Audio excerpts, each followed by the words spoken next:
দর্শক শুনছিলেন mercantile bank সংবাদ শিরোনাম। এবার বিস্তারিত। কোটা আন্দোলনকারীদের সাথে আলোচনায় বসার আহ্বান জানিয়ে প্রধানমন্ত্রী শেখ হাসিনা বলেছেন, তাদের জন্য গণভবনের দরজা সবসময় খোলা, আর কোনো ধরনের সংঘাত চায় না সরকার। দুপুরে নিজ বাসভবন গণভবনে অনুষ্ঠিত এক আলোচনায় আটক সকল সাধারণ ছাত্রদের মুক্ত করে দেওয়ার নির্দেশনার পাশাপাশি আশ্বাস দেন প্রতিটি হত্যাকাণ্ডের সুষ্ঠু বিচারেরও। মারুফ রেজার রিপোর্ট। একদিকে দাবি আদায়ে বৈষম্য বিরোধী ছাত্র আন্দোলনের অব্যাহত বিক্ষোভ, অন্যদিকে এই আন্দোলনকে ঘিরে নানা সহিংসতা, রক্তপাত। চলমান এমন অবস্থায় আন্দোলনকারীদের সঙ্গে আলোচনায় বসার কথা জানালেন প্রধানমন্ত্রী শেখ হাসিনা। পেশাজীবী সমন্বয় কেন্দ্রীয় নেতৃবৃন্দের সাথে বৈঠকে একই সঙ্গে দাবি পূরণের আশ্বাস দেন তিনি। তারা যদি এখনো আসতে চায়, কথা বলতে চায়, আমি তাদের সাথে কথা বলতে চাই, তাদের কথা শুনতে চাই, তাদের দাবি কি কি বাকি আছে আমি এটা শুনতে চাই, এবং যেটা আমাদের সাধ্যমতো সেটা আমি পূরণ করতে চাই। আমি এই সংঘাত চাই না। আমি কখনোই আমার দরজা বন্ধ করিনি। গণভবনের দরজা খোলা। যখনই এই আন্দোলনকারীরা কথা বলতে চায়, আলোচনা করে সমাধান করতে চায়, আমি তাদের সাথে নিজেই বসতে রাজি। বিশ্ববিদ্যালয়, স্বায়ত্তশাসিত প্রতিষ্ঠান ও সরকারি প্রতিষ্ঠানে প্রস্তাবিত পেনশন ব্যবস্থা বাতিলের ঘোষণাও দেন সরকার প্রধান। আমি চাই যারা এর সঙ্গে জড়িত, সে যেই হোক, পুলিশই হোক বা অন্য যে কেউ হোক, যারা অস্ত্রধারী, যারা এই ধরনের ঘটনা ঘটায়, তাদের সকলেরই তদন্ত হোক, বিচার হোক, এবং এই যে সমস্ত জ্বালাও পোড়াও সবগুলি, শুধু ঢাকা না, যে কয়টা জায়গায় এই ধরনের ধ্বংসাত্মক কার্যকলাপ হয়েছে সেগুলি যেন তদন্ত করে যথাযথ বিচার হবে। আর সাথে সাথে আমি এটাও নির্দেশ দিয়েছি যে এর ভিতরে যারা নিরীহ আছে তাদের সবাইকে, এবং ছাত্র যারা একেবারে খুনের সাথে জড়িত না বা এই সমস্ত ধ্বংসাত্মক কাজের সাথে জড়িত না, তাদেরকে মুক্তি দেওয়া শুরু করবে, এবং সেটা শুরু হয়ে যাচ্ছে। এর আগে চলমান পরিস্থিতি নিয়ে শুক্রবার রাতে গণভবনে জরুরি বৈঠকে বসে আওয়ামী লীগ, যেখানে চলমান বৈষম্য বিরোধী আন্দোলনের সমন্বয়কদের সঙ্গে বসে পরিস্থিতি শান্ত করার নির্দেশনা দেন আওয়ামী লীগ সভাপতি ও প্রধানমন্ত্রী শেখ হাসিনা। মারুফ রেজা, RTV, ঢাকা। বৈষম্য বিরোধী ছাত্র আন্দোলনের ডাকা বিক্ষোভ মিছিল কর্মসূচি পালন করতে কেন্দ্রীয় শহীদ মিনারে জড়ো হয়েছে শিক্ষার্থী সহ হাজারো আন্দোলনকারী। ৯ দফা বাদ দে, ১ দফায় ডাক দে, এমন স্লোগান দিচ্ছে তারা। এই কর্মসূচি ঘিরে শনিবার বেলা ৩টায় কেন্দ্রীয় শহীদ মিনারে জড়ো হওয়ার ঘোষণা দিয়েছিলেন আন্দোলনের সমন্বয়করা। সকালে ঢাকার বিভিন্ন সড়ক ও মোড়ে জড়ো হয়ে বিক্ষোভ করে দুপুরের পর শহীদ মিনারমুখী যাত্রা শুরু হয়। শিক্ষার্থীদের পাশাপাশি সেখানে উপস্থিত হন বিভিন্ন শ্রেণী পেশার মানুষ। একদিকে ঢাকা মেডিকেল কলেজ হাসপাতাল ছাড়িয়ে পুরান ঢাকার চানখারপুল পর্যন্ত, পূর্ব দিকে দোয়েল চত্বর, উত্তরে ঢাকা বিশ্ববিদ্যালয়ের শেখ রাসেল টাওয়ারের পার করে জমায়েত।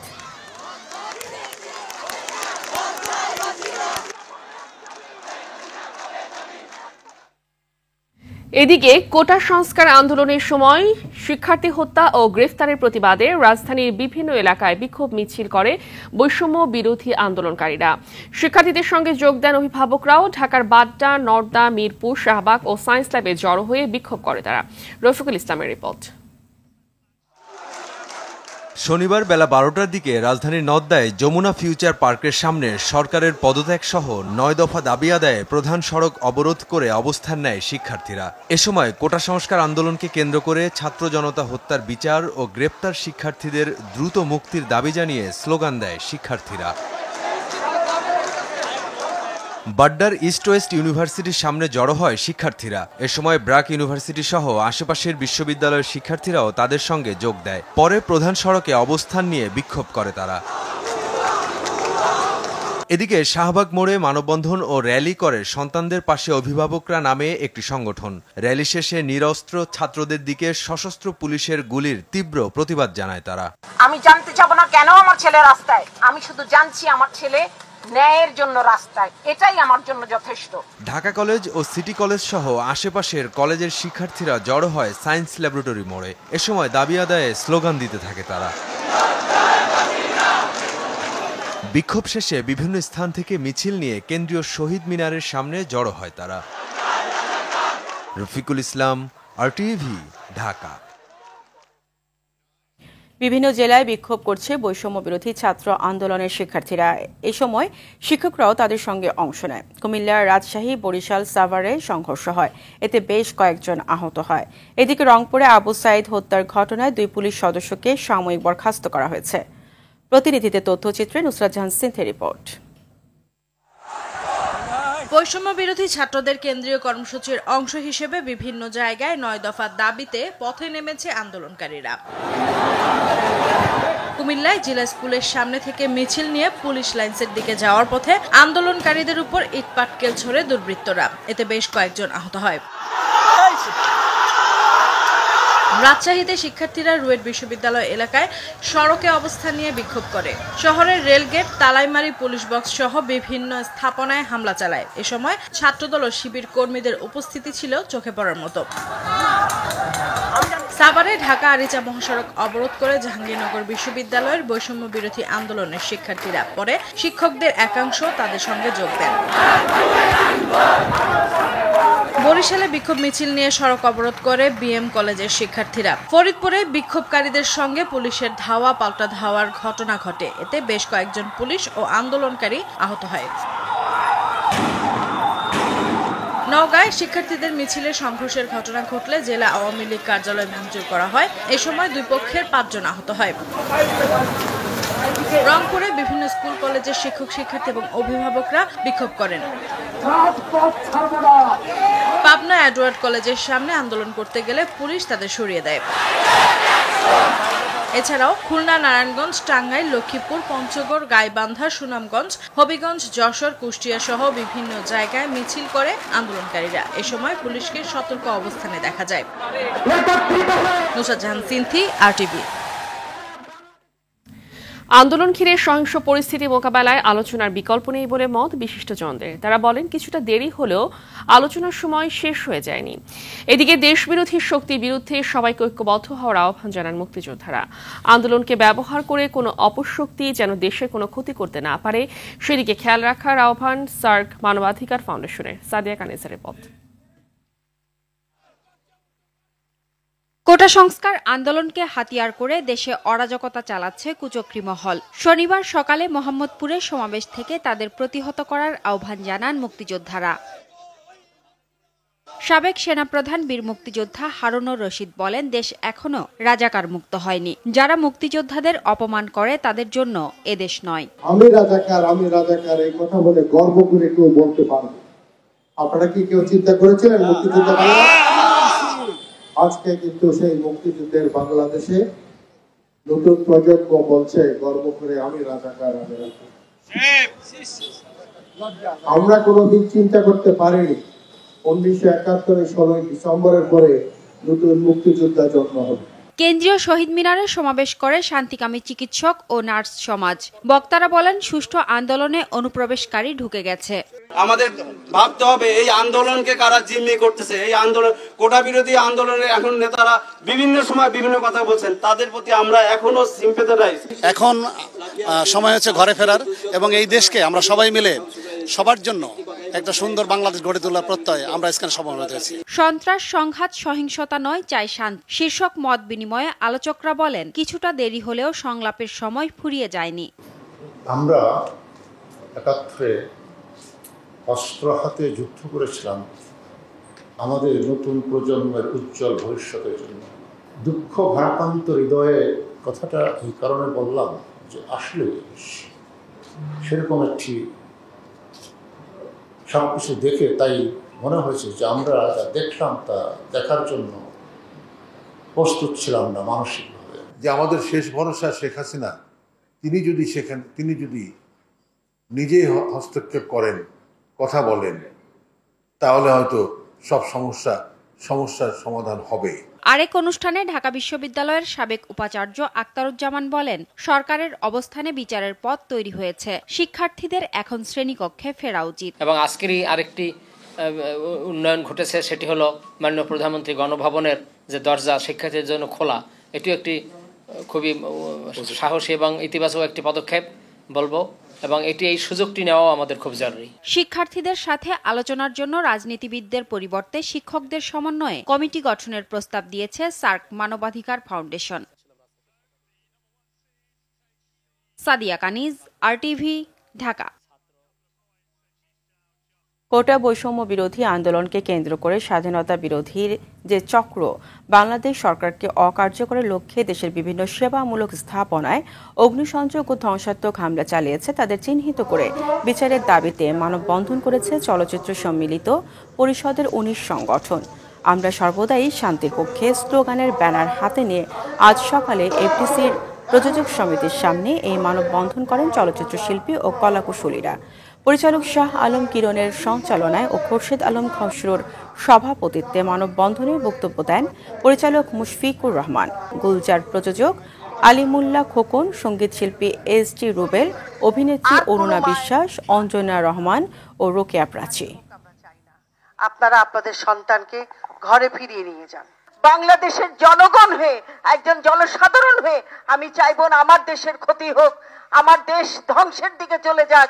বাংলাদেশে হত্যাযজ্ঞ করতে চায়, বাংলাদেশের ধ্বংস করতে চায়, সেই রাষ্ট্রদ্রোহীদের হাতের পুতুল আপনারা হবেন না। যে আপনারা যে কোটা সংস্কারের দাবি করেছেন সেটা সম্পূর্ণ ন্যায্য এবং আমি মাননীয় প্রধানমন্ত্রীকে আজকের এই এফডিসি থেকে অনুরোধ করব, ছাত্রদের দাবিগুলো যদি এখনো কিছু বাকি থাকে আপনি দয়া করে মেনে নিন। চলমান ছাত্র আন্দোলনের মধ্যে আগামীকাল রাজধানী ঢাকার সব ওয়ার্ডে জমায়েত এবং দেশের সব জেলা ও মহানগরীতে জমায়েত কর্মসূচির ঘোষণা করেছে আওয়ামী লীগ। পরদিন সোমবার রাজধানী ইঞ্জিনিয়ার্স ইনস্টিটিউশন থেকে বঙ্গবন্ধু ভবন পর্যন্ত শোক মিছিল করবে দলটি। আরও জানাচ্ছেন বিপুল দেবরায়। রোববার ঢাকা সিটির সব ওয়ার্ডে জমায়েত এবং বাংলাদেশের সব জেলা ও মহানগরীতে জমায়েত। আর ৫ তারিখে ইঞ্জিনিয়ার্স ইনস্টিটিউশন থেকে বঙ্গবন্ধু ভবন পর্যন্ত শোক মিছিল করবে আওয়ামী লীগ। ঢাকা সিটির সব ওয়ার্ডে দুপুরে ধানমন্ডির আওয়ামী লীগ সভাপতির রাজনৈতিক কার্যালয়ে সংবাদ সম্মেলনে এই কর্মসূচি ঘোষণা করেন দলটির সাধারণ সম্পাদক ওবায়দুল কাদের। এ সময় শিক্ষার্থীদের কাছ থেকে দায়িত্বশীল আচরণ প্রত্যাশা করেন তিনি। আমরা শিক্ষার্থীদের উদ্দেশ্যে বলতে চাই, দেশ বিরোধী একটা মহল চলমান সংকট জিয়ে রেখে ফায়দা লুটার তৎপরতা চালাচ্ছে। ইতিমধ্যে পরিষ্কার হয়ে গেছে শিক্ষার্থীদের আন্দোলন বেহাত হয়ে গেছে। এদিকে দেশ জুড়ে জামায়াত শিবিরের ধ্বংসযজ্ঞের বিরুদ্ধে রাজধানীর বিভিন্ন সড়কে অবস্থান নিয়েছে আওয়ামী লীগ। তারা বলেন, ছাত্রদের উপর ভর করে ফায়দা লুটতে চায় স্বাধীনতা বিরোধী শক্তি। আমাদের নেতাকর্মীরা যারা আছেন, আমরা শান্তিতে বিশ্বাস করি, দেশকে ভালোবাসি, দেশের জনগণকে ভালোবাসি। আশা করি যারা আন্দোলন করতেছে তারা মাননীয় প্রধানমন্ত্রী জননেত্রী শেখ হাসিনা ডাকে সাড়া দিয়ে তাদের আন্দোলন প্রত্যাহার করে নিবে। ঢাকা মহানগরকে কোনোভাবে ক্ষতিগ্রস্ত করতে না পারে সেটার জন্য কিন্তু আমরা প্রস্তুত আছি। অন্যদিকে সংসদীয় আসন ভিত্তিক রাজধানীর বিভিন্ন জায়গায় ধারাবাহিকভাবে অবস্থান কর্মসূচি ও বিক্ষোভ মিছিল করেছে আওয়ামী যুবলীগ। এ সময় যুবলীগ নেতারা বলেন, অশুভ শক্তিকে রাজপথে থেকে মোকাবিলা করা হবে। প্রতিটা ওয়ার্ডে আমাদের নেতাকর্মীরা থাকবে। ওই সন্ত্রাসীরা জনসন্ত্রাস করে আপনাদের ঘাড়ে না চাপাইতে পারে। আজকে যারা অশুভ শক্তি তাদেরকে আমরা সমূলে নির্মূল করবই করব। আমরা এই দুর্বৃত্তায়নকারী যারা রয়েছেন তারা বেশি সময় টিকতে পারবেন না, অচিরেই দেখবেন যে তারা পিছিয়ে যাবে। যারা জ্বালাও পোড়াও সন্ত্রাস করার চেষ্টা করছে, আওয়ামী লীগের নেতাকর্মীরা ঐক্যবদ্ধভাবে তাদেরকে প্রতিহত করবে। ষড়যন্ত্রকারীদের প্রতিহত করতে মুক্তিযুদ্ধের চেতনায় আপামর জনতা ও নেতাকর্মীদের এগিয়ে আসার আহ্বান জানায় যুবলীগ। বিপুল দেবরাই, RTV, ঢাকা।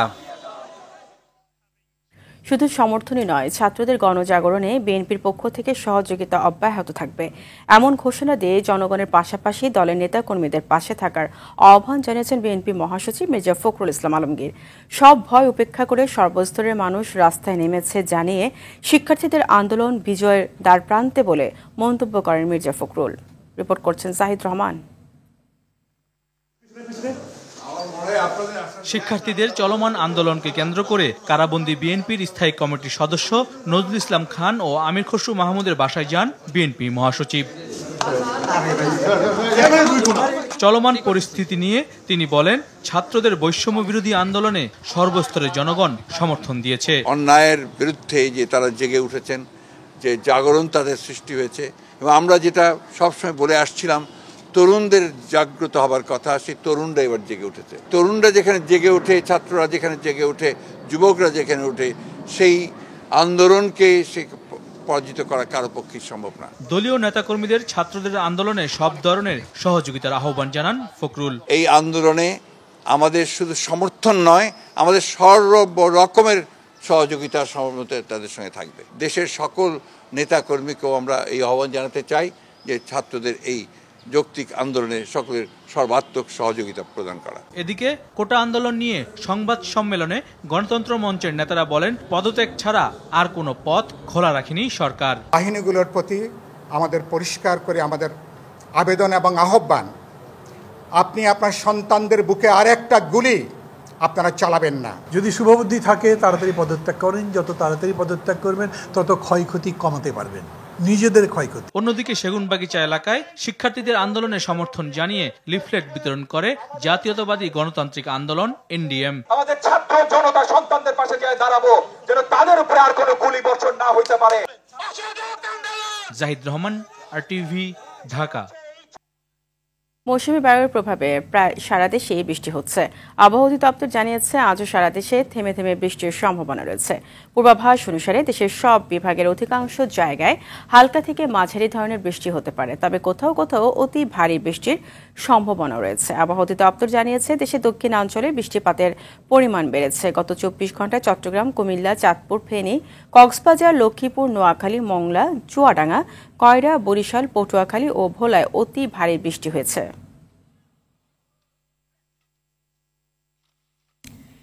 এদিকে ফেনীতে মুহুরী নদীর বাঁধ ভেঙে পানি ঢুকে এখনো পানিবন্দী প্রায় 50,000 মানুষ। ডুবে আছে ফুলগাজী ও পরশুরাম বাজার। পানি কমতে থাকলেও কক্সবাজারে দুর্ভোগে আছে মানুষ। খাগড়াছড়ি সদরে পানিবন্দী 30টি গ্রামের মানুষ। এদিকে ভারী বৃষ্টিতে বান্দরবানে দেখা দিয়েছে পাহাড় ধসের শঙ্কা। জেলা প্রতিনিধিদের তথ্যচিত্রে জানাচ্ছে নাদিরা সুলতানা। ফেনীর ফুলগাজী ও পরশুরাম উপজেলার 15টি গ্রামের প্রায় 50,000 মানুষ পানিবন্দী আছে। ডুবে আছে ফুলগাজী ও পরশুরাম বাজার।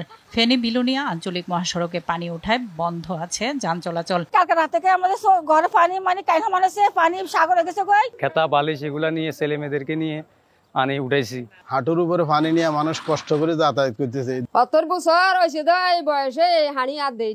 বান্দরবানের তলিয়ে থাকা সড়ক ও বসত বাড়ি থেকে পানি নামছে ধীরগতিতে। তবে ভারী বৃষ্টিপাতে জেলার বিভিন্ন স্থানে পাহাড় ধসের আশঙ্কা রয়েছে। প্রাণহানি রোধে বসবাসকারীদের সরে যেতে মাইকিং করছে প্রশাসন। রাত্রে বৃষ্টি না হওয়ার কারণে এখন পানিটা একটু শুকিয়ে গেছে। অনেকদিন বৃষ্টিতে বালামাল সব তলায় গেছে। খাগড়াছড়িতে ঘরবাড়ি পানিতে ডুবে থাকায় আশ্রয় কেন্দ্রে অবস্থান করছেন কয়েক হাজার মানুষ। জেলা সদরে এখনো পানিবন্দী আছে 30টি গ্রামের মানুষ। বিশুদ্ধ পানির সংকটে আছেন দুর্গতরা। কক্সবাজারে পানি কমতে থাকলেও দুর্ভোগে আছেন 7টি উপজেলার লাখো মানুষ। বন্যার পানিতে জেলার বিভিন্ন সড়ক ডুবে থাকায় ব্যাহত হচ্ছে যান চলাচল। এদিকে বগুড়ার সারিয়াকান্দিতে টর্নেডোর আঘাতে বেশ কয়েকটি ঘরবাড়ি সহ প্রাথমিক বিদ্যালয় বিধ্বস্ত হয়েছে।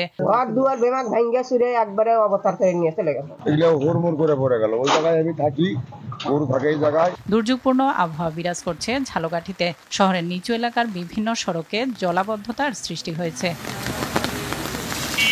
নাদিরা সুলতানা, RTV। নোয়াখালীর বেগমগঞ্জে বাস চাপায় সিএনজি চালিত অটোরিকশার আরোহী মা ছেলে সহ একই পরিবারের 3 জন নিহত হয়েছে। সকালে বেগমগঞ্জ ফেনী আঞ্চলিক মহাসড়কের দুর্গাপুর ইউনিয়নের দোকানঘর এলাকায় স্টার লাইন পরিবহনের একটি বাস অটোরিকশাকে চাপা দেয়। এতে দুমড়ে মুচড়ে যায় অটোরিকশাটি। ঘটনাস্থলে সিএনজি চালক ও তার মা এবং তার চাচাতো ভাইয়ের স্ত্রী মারা যায়।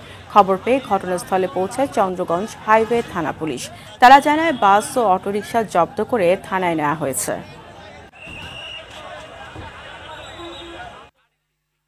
ভোলার চরফ্যাশনে মাছ ধরা ট্রলার ডুবে নিখোঁজ 8 জেলের সন্ধানে উদ্ধার অভিযান শুরু করেছে কোস্টগার্ড। দুপুরে একটি ট্রলার নিয়ে উদ্ধার অভিযানে নামে তারা। গতকাল বিকেলে উপজেলার সাহর মোহনায় শিবচর এলাকায় ঢেউয়ের কবলে 13 জেলে নিয়ে ট্রলারটি ডুবে যায়। রাতে 5 জনকে জীবিত উদ্ধার করে অন্য ট্রলারের মাঝিরা। তবে বৈরী আবহাওয়ার কারণে রাতে কেউ উদ্ধার অভিযানে যেতে পারেনি।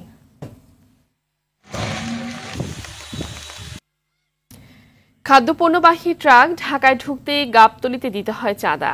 লেজার লাইট দিয়ে পিকআপ ভ্যান ও ট্রাক থামিয়ে সিটি কর্পোরেশনে ভুয়া রসিদ দিয়ে চাঁদাবাজি করছে ঠিকাদারি প্রতিষ্ঠান রাফি ট্রেডার্সের বেতনভুক্ত কর্মীরা।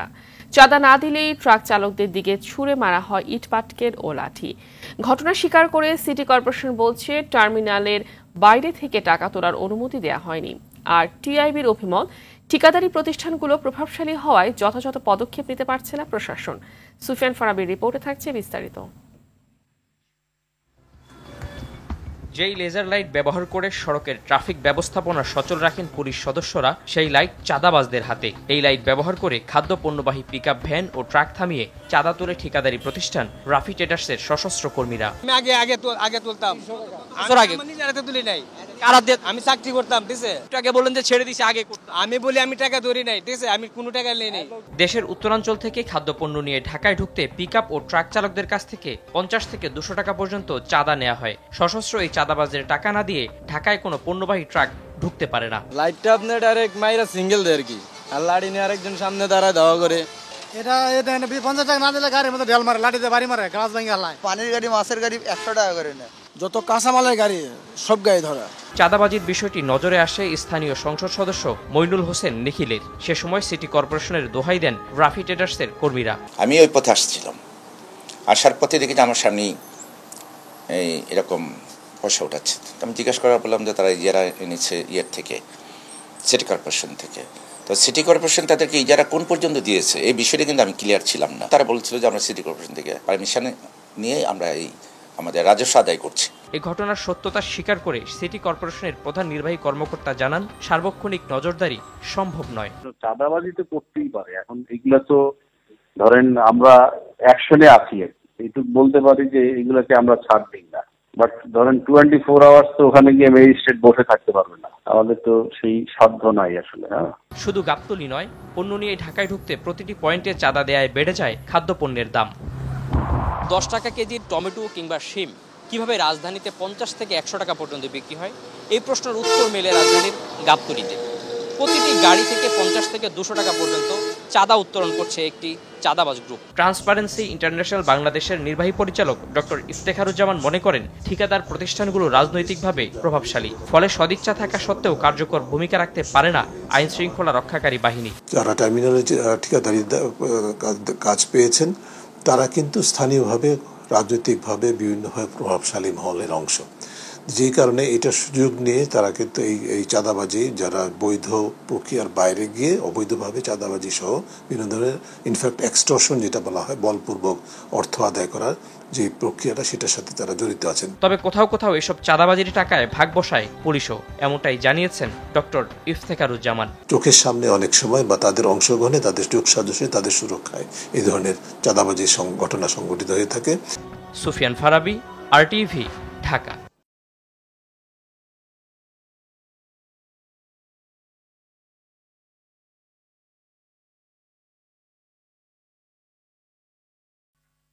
ন্যাশনাল লাইফ ইন্স্যুরেন্স আন্তর্জাতিক সংবাদ। যুক্তরাষ্ট্রের প্রেসিডেন্ট নির্বাচনে ডেমোক্রেটিক পার্টির প্রার্থী হতে প্রয়োজনীয় সংখ্যক ভোট পেয়েছেন কামলা হ্যারিস। শুক্রবার দলটির ন্যাশনাল কমিটি চেয়ারে জেমস হ্যারিসন ভার্চুয়ালি এক অনুষ্ঠানে এই ঘোষণা দেন। এক প্রতিবেদনে সিএনএন জানিয়েছে, বৃহস্পতিবার থেকে ইমেইলে প্রেসিডেন্ট প্রার্থী চূড়ান্ত করতে ভোট গ্রহণ শুরু করে ডেমোক্রেটিক প্রার্থী। সংশ্লিষ্ট প্রতিনিধিরা সোমবার সন্ধ্যা পর্যন্ত জানাতে পারবেন পছন্দের নাম। যদিও ভোট গ্রহণ শুরুর 36 ঘন্টার মধ্যেই মনোনয়নের জন্য প্রয়োজনীয় সংখ্যকের চেয়ে বেশি ভোট পেয়েছেন কামলা। আগামী সপ্তাহে আনুষ্ঠানিকভাবে প্রার্থীর মনোনয়ন গ্রহণ করবেন। প্রেসিডেন্ট প্রার্থী হলে আরেকটি ইতিহাস গড়বেন কামলা, কারণ তিনি হবেন প্রথম কোনো কৃষ্ণাঙ্গ ও এশিয়ান আমেরিকান নারী। ভারতীয় সীমান্তরক্ষী বাহিনী বিএসএফ এর প্রধান মহাপরিচালক নীতিন আগারওয়াল ও সহকারী বিশেষ মহাপরিচালক ওয়াই.বি. খুরানিয়াকে পদচ্যুত করেছে দেশটির কেন্দ্রীয় সরকার। মেয়াদ পূর্ণ হওয়ার আগে শুক্রবার ভারতের কেন্দ্রীয় সরকার এই দুই কর্মকর্তাকে বিএসএফ থেকে সরিয়ে দেওয়ার সিদ্ধান্ত নেয় বলে জানিয়েছে সংবাদ মাধ্যম এনডিটিভি। নীতিন আগারওয়ালকে গত বছরের জুনে বিএসএফ এর প্রধান হিসেবে নিযুক্ত করে দেশটির সরকার। আন্তর্জাতিক সীমান্ত দিয়ে ভারতীয় অনুপ্রবেশ বৃদ্ধি এবং গুরুত্বপূর্ণ বিষয়গুলোতে তার সমন্বয় সক্ষমতার ঘাটতির অভিযোগে এমন সিদ্ধান্ত নিয়েছে কেন্দ্রীয় সরকার।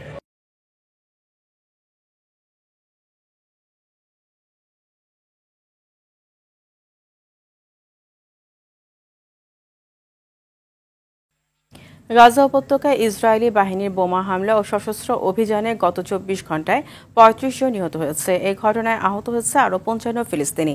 এছাড়া ধ্বংসস্তূপের নিচেও চাপা পড়েছেন অনেকে। শুক্রবার এক বিবৃতিতে এই তথ্য নিশ্চিত করেছে গাজার স্বাস্থ্য মন্ত্রণালয়।